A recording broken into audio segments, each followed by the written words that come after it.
നമ്മൾ അടയാണ് ഉണ്ടാക്കുന്നത്. അപ്പോൾ ഇത്ര ഒരു പാത്രത്തിൽ ഇത്ര വെള്ളം എടുക്കുക, അതിലേക്ക് ഉപ്പ് ചേർക്കുക, ഉപ്പ് പാകത്തിന്. ഇതിലേക്ക് പത്തിരിപ്പൊടി ഇടുക, അല്പം മൈദ ചേർക്കുക. മൈദ നമുക്ക് നിർബന്ധമൊന്നുമില്ല ഇടണമെന്ന്, ഇത് പത്തിരിപ്പൊടി മാത്രം മതി. നന്നായി കുഴച്ചെടുക്കുക. ഈ ഒരു പാകത്തിൽ കുഴച്ചെടുക്കണം, ഇതുപോലെ കേട്ടോ. ഇതിന് വേണ്ടുന്ന ഇൻഗ്രീഡിയൻസ് തേങ്ങ, വെള്ളം.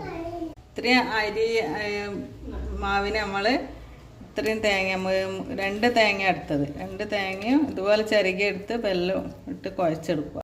ഇനി വാഴയിൽ പരത്തിയെടുക്കാം. എടുത്തിട്ട് അതിലേക്ക് വെല്ലം ഇങ്ങനെ പാകി കൊടുക്കാം. ഇതുപോലെ മടക്കിയെടുക്കുക. പാൻ ചൂടായി വന്നിട്ടുണ്ട്. അപ്പോൾ അതിലേക്ക് വെച്ച് കൊടുക്കാം. നമ്മൾ ഇതിങ്ങനെ ഓട്ടടാന്നാണ് പറയുന്നത്.